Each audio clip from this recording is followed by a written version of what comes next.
Man, welcome to the Spiritual Development Channel. I'm Nasi Ashuval. Oh man, it's just such a beautiful and peaceful day, a tranquil day. Man, I thank God for this day. Wow. Ayesha Curry made a statement and put social media into a frenzy. And I told you I was going to speak on this statement, and I want to read the statement first. And she said something that really had me bothered and honestly gave me a little bit of insecurity is like, yeah, there are all these women throwing themselves at Steph, but me, the past 10 years, I don't have any of that. It sounds weird, but I have zero male attention. Then I internalize it and I'm like, is there something wrong with me?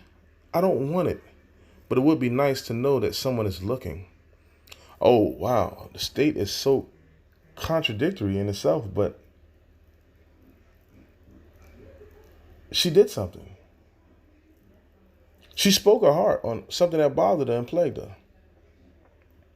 But what bothers me is that, men, didn't you know that this is the nature of most women? But most women are hesitant or reluctant to speak on it. So I'm actually glad that this statement came out. And this comment actually stems from the psychological battle in the minds of women since the beginning and has been touched upon by the authors of Genesis. This is why this book is cold. Her statement actually touches the paradox of and the conflicting aspects of women. She said what most women feel and are scared to admit, that this conflict exists in her and them.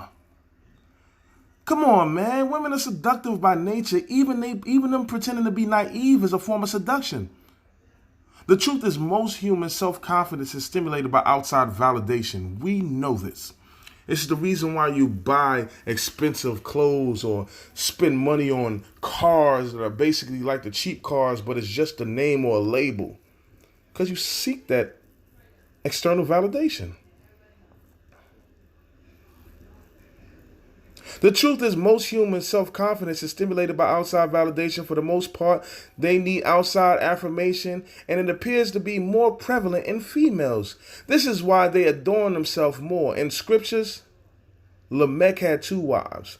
One wife named Ada, which is the Hebrew word for adorn. Adorning oneself with jewels and garments is initially feminine, and it attracts. Now let's think about it. Women spend hours in the mirror getting ready because they want to go outside and attract the attention of others. Did you not think that that was what they were doing it for when they were in the mirror?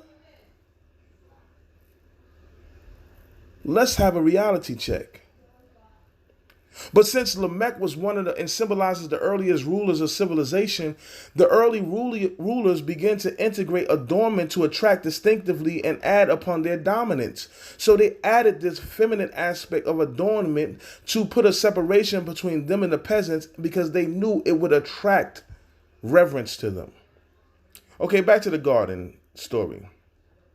There's three characters. There's Adam and Eve, who are husband and wife, and there's the Nakas, the serpent, in all truth, which means whisperer, and also indicative of someone being in the ear or having an influence. Oh, outside validation and stimulation.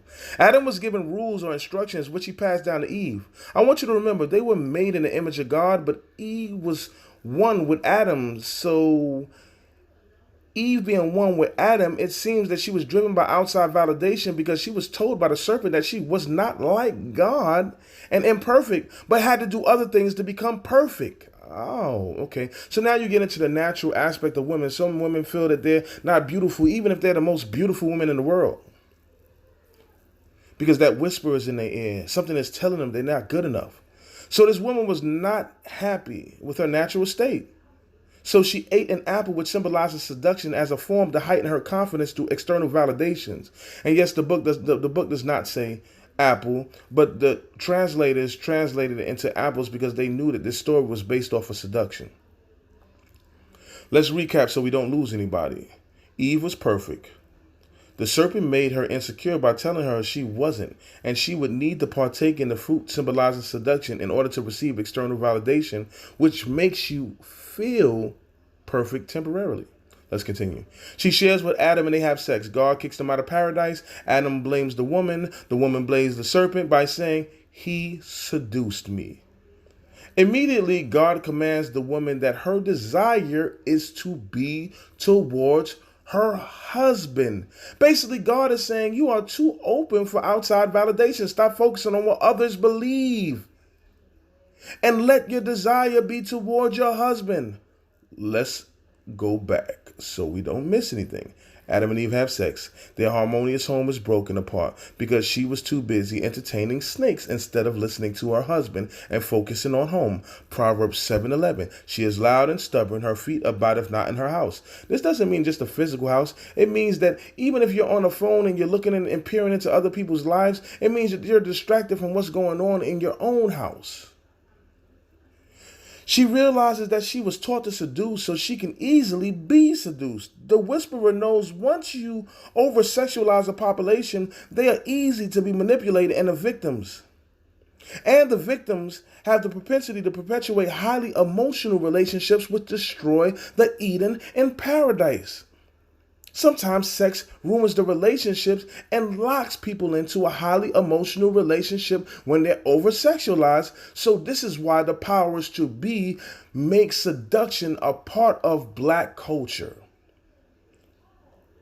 She is corrected by God, and basically God is telling her so many ways that she is to be validated by her husband. Proverbs 31:28. Her children arise up and call her blessed. Her husband also, and he praises her. Let's move on. Adam, while being evicted, calls his wife Hawa, which by Englishmen is translated into living, but literally means heavy breathing and arousal after how he felt when he was seduced.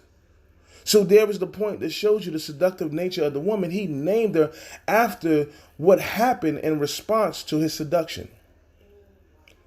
Now, the funny thing, most women are trapped in this paradox, so it's unfair to judge Ayesha Curry for stating the obvious anomaly that plagues the mind of women and even males. But this is where this power becomes questionable, or this energy becomes questionable, is if the woman is married. And I want you to think about it. Most complications occur when a man compliments his wife and over again he tells her how beautiful she is. And at times it flatters her, but it comes across as disingenuous because she feels that her husband is supposed to do that and really doesn't mean it. He's just saying it because that's her husband. And he's being subjective and biased. Ladies, for the most part, if your husband is being honest with his compliment, when he feels that you aren't moved by his comments, he feels rejected and possibly leads him to search for validation outside the union. So you see, women like other men telling them things because they feel that their husband is just being biased. And if it's coming outside of their union, it becomes more realistic. And there's a danger in this. So you see married women hanging in clubs or bars dressed in adorned clothes that only attracts over-sexualized men, while women wearing lipstick, eyelashes, makeup, tights or short clothes, shirts showing their cleavage. Think about that. Most males who are somewhat balanced in their sexuality could care less if their wife will wear that. So who are they attracting? Some will answer, I'm doing it for myself, only to cover up their paradoxical nature. Most women are scared to admit what she has admitted. So Miss Curry's statement was true to the nature of most women and opened up good conversation, but she sacrificed her paradise and peace because she exposed the nature of most women in the world full of snakes called social media. And the attention she thought she was seeking has just destroyed her Eden or kicked her out of paradise. Because now the attention that she's getting is very negative. And that's why the stories in the scriptures are so powerful. Because if you invest the time to understand it, it is telling you the nature and how people have formed their perceptions over time. And to show you that she's not much different than most people, I want to give you a personal litmus test. If you are constantly on social media and posting, you are highly addicted to the external validation and therefore vulnerable to outside manipulation and seduction. So there's so much danger in her statement, but the reality is that most women feel this way. So there shouldn't be no shock. But now she has the ability to correct herself because she's aware of what's wrong with her. And once you're aware of what's wrong with you, you can fight to seek the balance that the scripture is trying to get you to.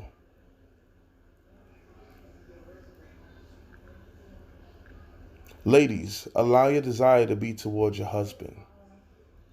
The external influences this is propagated by the government is only causing you to be more seductive and over-sexualized so they can manipulate you.